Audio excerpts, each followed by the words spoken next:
It's 1 p.m. in New York, 8 p.m. in the Middle East. Good evening from the Jaffa port. Tonight on the lineup, we'll take a closer look at the ongoing trial of Sergeant Elor Azaria, the IDF soldier who shot and killed a subdued Palestinian assailant in Hebron last March, in a case that has split Israeli society.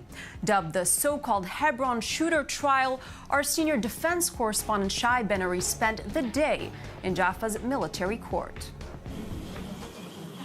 The trial of Elor Azaria saw testimony given by several witnesses Wednesday, including 2 volunteers with the organization known as B'Tselem, a group which seeks to document human rights violations in the West Bank. One of these volunteers shot the video in which Azaria can be seen shooting a Palestinian assailant in the head as he lay on the ground. In the cross-examination of the B'Tselem volunteer, a defense attorney raised questions over the video he had filmed, claiming that shouting, heard clearly in other videos shot by people on the scene, could not be heard in his video. For some reason, in none of the videos filmed by B'Tselem can the words "watch out, he's got an explosive" or similar words be heard. The defense was referring to segments like this one from a different video. The terrorist is still alive, the dog. Don't let him get up, a man can be heard saying. Another adds, he probably has an explosive on him. Watch out, nobody touches him until a bomb squad arrives. But the defense attorney's statement that no shouting could be heard in the B'Tselem video triggered an objection from the prosecutor, who stated that the video shot by the B'Tselem volunteer was shot from further away, and that some of the shouting could be heard despite the distance. Indeed, when we examined the B'Tselem video ourselves, the same shouting, at the same point in time, warning of the explosive, is discernible, though at a lower volume, contradicting the claims of Azaria's defense.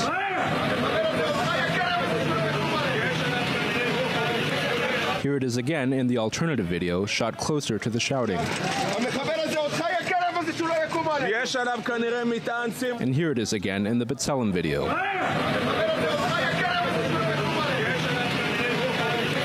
The defense pointed out that the memory card containing the original footage was handed to several different people before reaching the hands of military police investigators. A police forensics expert who also testified Wednesday admitted he was unaware of this fact, but added he was certain the video evidence had not been tampered with, as any intervention would have left telltale signs. The filming of the videos was biased, and we've proven that. They filmed when it was convenient and didn't film when it was inconvenient. The B'Tselem video contains 2 minutes and 20 seconds of unbroken one-shot footage, including the build-up and aftermath of the incident. Shai Ben-Ari now joined us in the studio. Shai, you spent the entire morning in the trial. What is the defense's strategy? What were they trying to prove today? Right. Really, the main point I would say that they were trying to make today, at least, was that the videos shot by this B'Tselem group are biased or unobjective in some way, noting, for example, that there were several different videos shot by at least 2 B'Tselem volunteers, raising the question why some moments were filmed, why some moments were not filmed. But let's just stay for a moment on this main video, which we saw several times in the piece, which really documents the actual moment of the shooting. There's only one video that actually documents that moment. This main video, we'll just note, is one continuous shot. The whole video stretches 2 minutes and 20 seconds, but you get a minute and 45 seconds before the actual shooting. So you get the entire build-up. You get the general atmosphere. Now right. we're seeing the visuals once again that right. you That's showed in your report. This is the moment of the shooting. This is the video that many are already familiar with. But there was also new footage that arrived from the scene presented today as evidence. Right. There was some more video evidence. There's been a few different videos shown at court already. One shot today was shot by a different B'Tselem volunteer, showing Elor Azaria following the shooting, smiling and shaking hands with a man known as Baruch Marzel.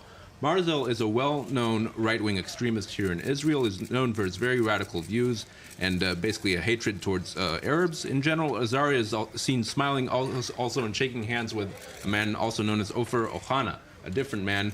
He is actually the same paramedic who can be seen, who we saw last week, kicking a knife closer to the body of that Palestinian assailant, perhaps in an attempt to sort of tamper with the evidence here and make it as if the Palestinian assailant was closer to that knife than he actually was. Which is part of the defense strategy today. Now, the video that we were just seeing in your report, you mentioned the fact that there was no sound, and the defense is trying to say, the prosecutor is trying to say that, in fact, this could be maybe questionable material if you can't hear the actual sounds. Basically, the impression I was getting from the defense team was that they were trying to make the impression that perhaps the evidence was tampered with. They denied this sort of charge later on. They say that's not what we're trying to say. But they did, in several different moments during the trial today, say this video is not credible. This video has no sound on it, even though there are certainly very discernible levels of sound. And you can even hear those same shouts, which they said could not be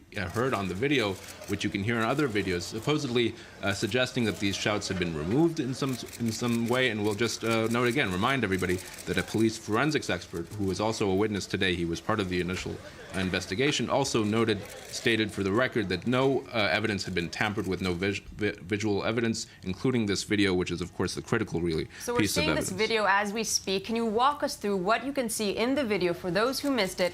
This is the 140-minute video that shows the atmosphere. Is this the new This visuals? Is the new video where you can see Baruch Marzel. That's the guy with his back to camera. You can see him now. Okay. He was shaking hands with Elora Azaria. Elora Azaria can actually be seen smiling. Which has been mentioned previously, but it was presented as evidence only today. Indeed. This emerged before the trial even began. The video emerged with the blurring on the face of Elora Azaria. Today it emerges in court without blurring. You can basically see there that he's smiling and shaking hands with a well-known right-wing extremist. Whether this has anything to do with his motive, that's not for us to say, let's say. But it has been presented in a court of military law, basically, with this presented as a piece of evidence in the general context of the trial. Shai, thank you very much. Of course, you'll continue to update us on this case. No problem. Prime Minister Benjamin Netanyahu is due to land in Israel this evening in the coming hours following a 3-day visit to Russia, which marks 25 years to the renewal of diplomatic ties between Jerusalem and Moscow. The two leaders, who have now met 4 times this past year alone, called for stronger economic and military ties, as Israel hopes to secure its continued military coordination with Russia. Owen Alterman has the report. On the surface, Prime Minister Netanyahu's 2-day visit to Moscow couldn't have gone any better. The Russians arranged a raft of diplomatic gestures that kept the Kremlin doors wide open to the Israeli leader.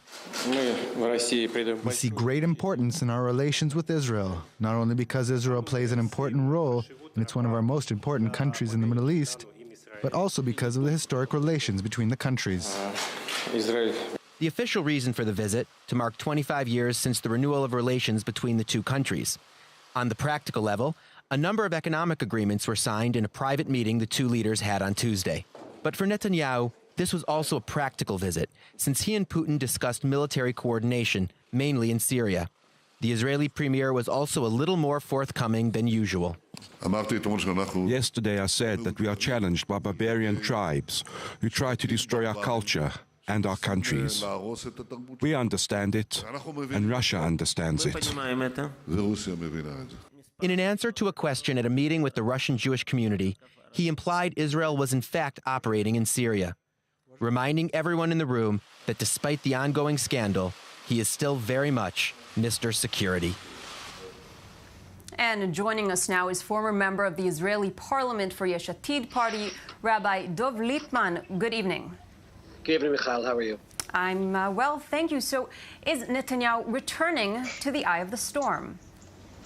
There's no doubt that if I was the prime minister at the moment, I'd rather stay in Moscow and have all of the wonderful ceremonies that are going on there. It's a mess. But there have been many controversial stories surrounding Netanyahu. We seem to have some technical issues. Hopefully, we'll be back with the rabbi just in a few moments. He's back with us, Rabbi Dov Lippman. We were just caught off. You've been a vocal critic of Netanyahu in the past. What's your reaction on the possible fraud case? There's no doubt that there's a string of cases that keep coming up, and I don't want to say each case should be judged individually, but at a certain point, I wonder when voters will say, okay, maybe we need somebody who can focus exclusively on running the country. And it bothered me to hear the prime minister say in Russia that these are people who are out to get him. Once in a while, you can say that, but to say this time after time, again, if he's let off the hook each time, that's fine. But to suggest that there's some kind of a concerted effort to topple him with all these scandals, I don't think that can be accurate. I don't think that's fair to say. There have been many controversial stories. Sorry for cutting up. There have been many controversial stories surrounding Netanyahu. We want somebody. I think we're being cut off once again. We'll move on. We're having reports from other Israeli media outlets tonight saying that opposition leader Isaac Herzog has been re-questioned by police over fundraising. This as Netanyahu returns this evening from Moscow and may face new fraud allegations. Moving on, ahead of Euro 2016 tournament, France launches a terror alert app that would inform users of security threats and provide information on how to stay safe. Now, France has been on high alert ever since the Paris attacks. The French Interior Ministry released the app today ahead of the UEFA Euro football tournament, which kicks off on Friday outside of Paris. Meanwhile, French police have been holding a drill planning for the worst scenario. Gabby Weiniger has the story. Screaming and explosions in Lyon's Bellecour Square. The scenario, a kamikaze has actioned his explosive belt while waiting in line. 2 more terrorists are on site and start shooting the crowd, causing panic and wreaking havoc. But this, happily, is not the real thing, although it's anyone's current nightmare. It's a security drill to test the efficiency of France's rapid reaction forces ahead of the Euro 2016 football championships. In only 2 days' time, this square will be flooded with 25,000 football supporters. After the explosion, the raid forces intervened immediately to secure the area. While waiting for the firefighters and the first responders, the men of the raid started to evacuate the wounded laying on the ground. 450 members of the security forces, as well as first responders, took part in this simulation. It's the last drill before Euro 2016 kicks off. Other government initiatives for the tournament, a smartphone app, which was first unveiled in Lyon. It will allow people to remain alert in case of immediate danger or in case of a terror attack. The app also gives advice about the kind of behavior one should have and instructions on what to do according to the type and nature of the alert. We'll be speaking to Christian Millard, our senior political analyst in Paris, in just a few minutes. But first, some more world news. A second day of bloodshed in Turkey as a car bomb targeted a police station in the mainly Kurdish southeast, killing 3 people and wounding at least 30 others. The attack, which President Erdogan blames on the PKK militants, took place 1 day after a bomb in the heart of Istanbul killed 11 people. Anna Ehrenheim has more. Just 1 day after a car bomb killed 11 people in the Turkish city of Istanbul, another explosion ripped through a Turkish city, killing at least 3 people, 2 policemen and a civilian, and wounded another 30. The explosion, which hit the southeastern town of Midyat, sent a thick black plume of smoke into the sky and completely destroyed the facade of a 5-story building. Midyat is in the province of Mardin, which borders Syria and whose population is mainly Kurdish, and is where the Kurdistan Workers' Party, or PKK, has waged a deadly 3-decade insurgency. The PKK is considered a terror organization by Ankara, as well as the European Union and the United States. While no group has yet to claim the 2 latest attacks, PKK militants have carried out similar attacks targeting security forces in recent months, including in the capital of Ankara. The bombings are the latest in a string of attacks that have rattled citizens and damaged the country's tourism industry. At least 7 attacks have struck Turkey since July 2015, and while most of them were carried out by Kurdish militants, the Islamic State is believed to be behind at least 2 of them. Turkey faces multiple security threats and has been on high alert following a string of deadly attacks since last year, including an attack in Ankara in October, which killed 103 people. I24 News contributor Laura Patel joins us now from Istanbul. Laura, good evening. Turkish soldiers have been the target of these recent attacks. This is the second day of unclaimed attacks. How is the government reacting? Well, in both of these cases, government officials and ministers have now blamed the PKK, the Kurdistan Workers' Party. That's the Kurdish militant group that has been battling the state ever since the 80s, on and off. And last July, the ceasefire between the two sides collapsed once again, plunging the mainly Kurdish southeast of the country back into violence. But increasingly, we're seeing these attacks spilling over into the west of Turkey, cities like Istanbul and Ankara as well. And is the crackdown on the PKK, the outlawed Kurdistan Workers' Party, ongoing? Yeah, operations kind of happening in a rolling manner across cities in the southeast. So near this latest attack in Midyat, operations recently ended in a nearby town called Nusaybin, where 430 alleged PKK members were killed by the government during that operation. Curfews are in place elsewhere in the southeast as Kurdish security forces and police try to clear out these fighters. And Laura, are we seeing increased military presence within Turkey and around the main cities, considering the recent escalation and multiple attacks? Yeah, we are seeing an increased security presence. It's also having an effect on the politics as well. After this latest attack, the Prime Minister said that Turkey's ally, the EU, should not apply pressure on Turkey to alter its terrorism laws, as it has been doing as part of a crucial deal between Turkey and the EU to stem the flow of refugees. So, as you can see, it's going to have all sorts of knock-on effects in other arenas as well. Absolutely. And how is Erdogan dealing with the recent verbal attack on him from neighboring Syria, with all that's happening, another front that he has to deal with? He hasn't responded to that one yet. I mean, there's been a back and forth between those two leaders for some time now. In the past, Erdogan has compared President Assad to a murderer. I mean, he says that he has murdered hundreds of thousands of people. Many others would agree. I think it's safe to say that one is not a happy friendship. Laura Patel, thank you for joining us from Istanbul. And we're going to go back to our Euro 2016 story. We're now joined by our senior political analyst in Paris, Christian Malard. Thank you for being with us. Good evening. Good evening, Michal. Christian, so the French have they've released an app today. How are Parisians reacting to this? Well, the Parisians are ready for anything, because every day we have the president and the prime minister telling the French, or reminding them, that there is no zero risk concerning terrorist attack. We are in a state of emergency, so the French are ready to have any moment when we live with that. As in Israel, you live also with the threat of terrorist attacks all the time. So during this period, we know that the degree, the level of danger of terrorist attack is very high.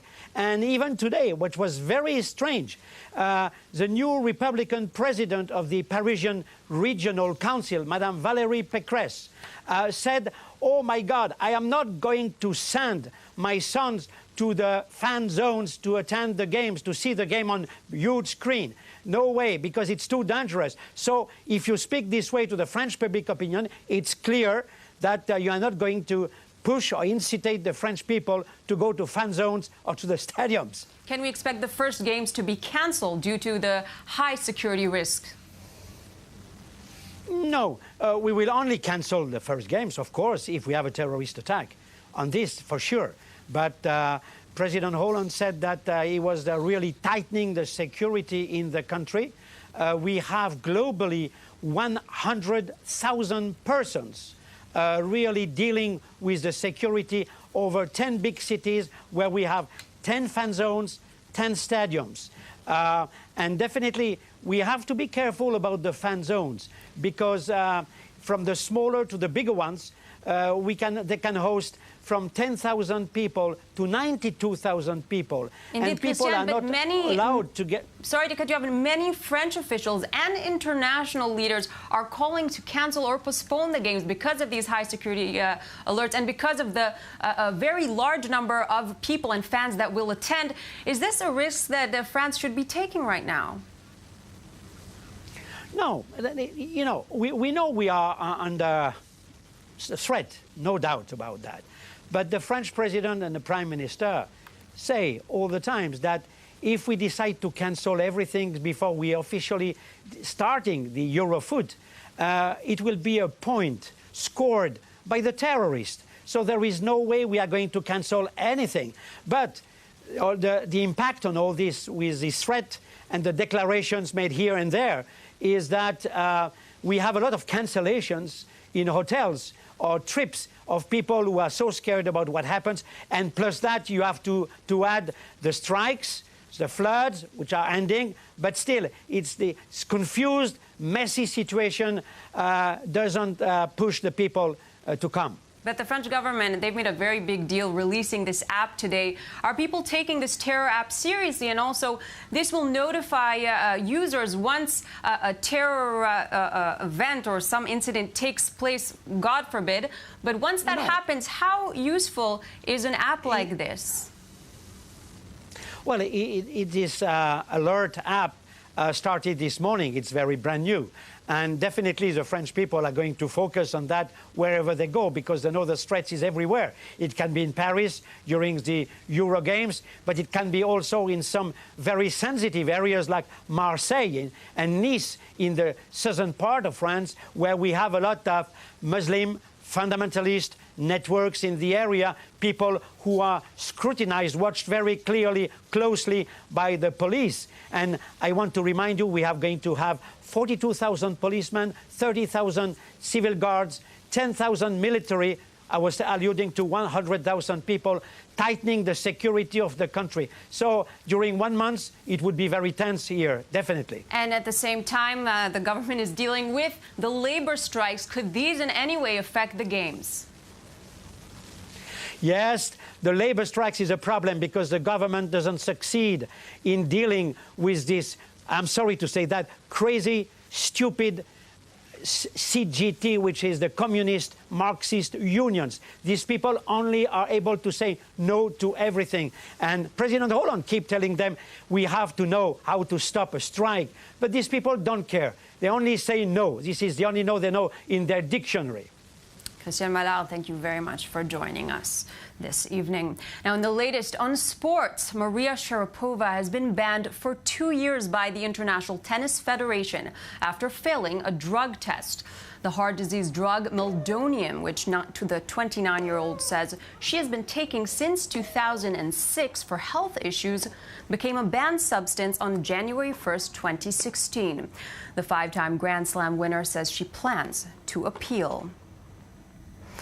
Now, the Islamic State group is widely known for their tech-savvy abilities, embedding fear using social media. But the group is getting a taste of their own medicine these days, well, in the form of porn. Islamic State accounts and those who support the group are being spammed. And this next report by I24news elaborates on this new phenomenon. There's something new trending on Twitter. Islamic State accounts and those who support the group are being spammed, followed by thousands of graphic porn accounts. This trend was first identified by J.M. Berger, an expert on online extremism and who used an analytical tool to help identify and locate Twitter accounts which support or promote the Islamic State. Well, I periodically noticed that there had been some different kinds of porn bot activity in these ISIS networks. And it's really been happening for a couple of years off and on. There'll be a sort of wave of these trolling attacks, and then they'll sort of die off.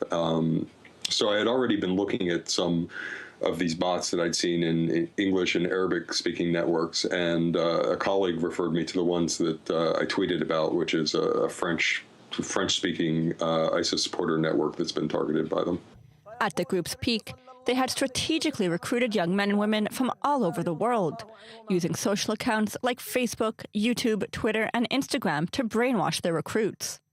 According to Berger's work, Twitter accounts belonging to IS supporters have had a considerably higher amount of followers than the average Twitter user, with an average of about 1,000 followers each. Over the past year, social networks seem to have realized the power of their reach and have been working tirelessly to suspend accounts affiliated with the Islamic State. You know, it happens in waves. So there'll be a wave of reporting, accounts like Anonymous or GhostSec online activists of various kinds will go in and report a lot of accounts at once, and so we'll see a lot of them disappear. A lot of these users don't come back to Twitter. So, if you want to recruit people, you have to be on one of the big social media platforms. But even at their peak now, they're still far lower than what they were before. These spamming accounts, known as porn bots, have taken the fight to a new level, inundating IS accounts with as many as 4,000 followers. And while these accounts almost never tweet, some victims have locked their accounts to new followers as they look for a solution to the problem. Well, I think certainly it'll discourage some of them. This particular kind of attack, it's going to have a certain amount of effectiveness.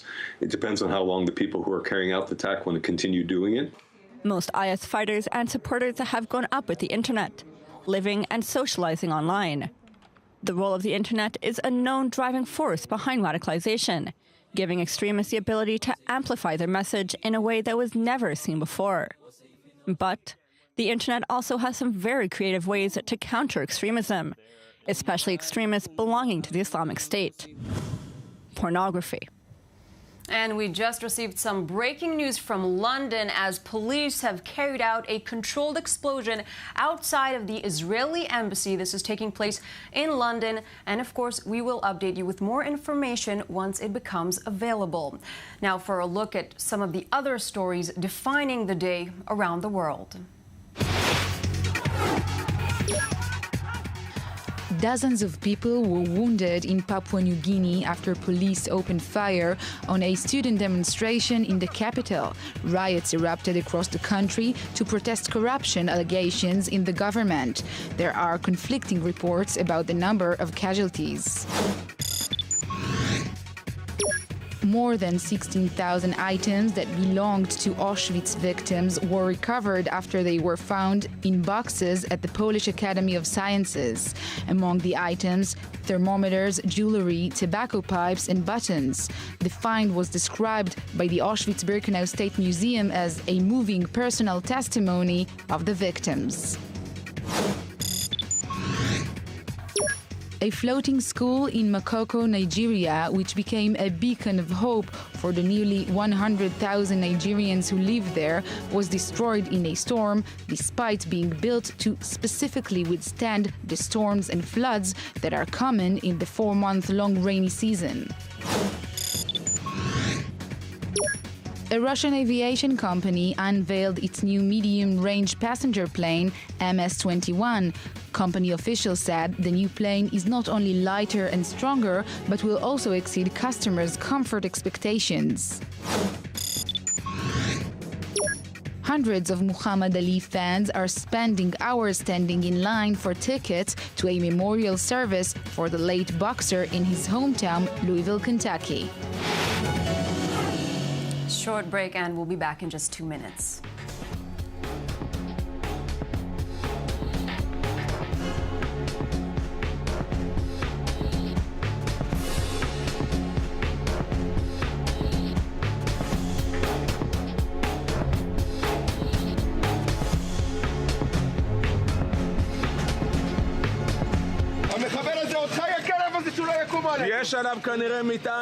The terrorist is still alive, the dog. Don't let him get up, a man can be heard saying. Another adds, he probably has an explosive on him. Watch out, nobody touches him until a bomb squad arrives. But the defense attorney's statement that no shouting could be heard in the B'Tselem video triggered an objection from the prosecutor, who stated that the video shot by the B'Tselem volunteer was shot from further away, and that some of the shouting could be heard despite the distance. Indeed, when we examined the B'Tselem video ourselves, the same shouting, at the same point in time, warning of the explosive is discernible, though at a lower volume, contradicting the claims of Azarias. The filming of the videos was biased, and we've proven that. They filmed when it was convenient and didn't film when it was inconvenient. The B'Tselem video contains 2 minutes and 20 seconds of unbroken one-shot footage, including the build-up and aftermath of the incident. Shai Ben-Ari now joined us in the studio. Shai, you spent the entire morning in the trial.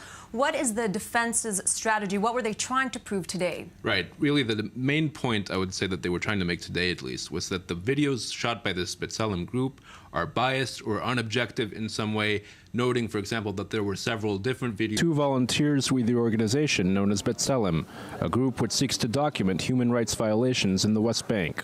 One of these volunteers shot the video in which Azaria can be seen shooting a Palestinian assailant in the head as he lay on the ground. In the cross-examination of the B'Tselem volunteer, a defense attorney raised questions over the video he had filmed, claiming that shouting, heard clearly in other videos shot by people on the scene, could not be heard in his video. For some reason, in none of the videos filmed by B'Tselem can the words "watch out, he's got an explosive" or similar words be heard. The defense was referring to segments like this one from a different video. His defense.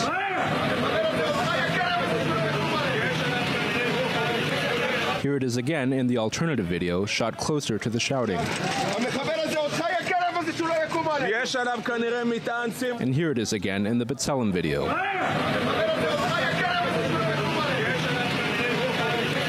The defense pointed out that the memory card containing the original footage was handed to several different people before reaching the hands of military police investigators. A police forensics expert who also testified Wednesday admitted he was unaware of this fact, but added he was certain the video evidence had not been tampered with, as any intervention would have left telltale signs. It's 1 p.m. in New York, 8 p.m. in the Middle East. Good evening from the Jaffa port. Tonight on the lineup, we'll take a closer look at the ongoing trial of Sergeant Elor Azaria, the IDF soldier who shot and killed a subdued Palestinian assailant in Hebron last March, in a case that has split Israeli society. Dubbed the so-called Hebron shooter trial, our senior defense correspondent Shai Ben-Ari spent the day in Jaffa's military court.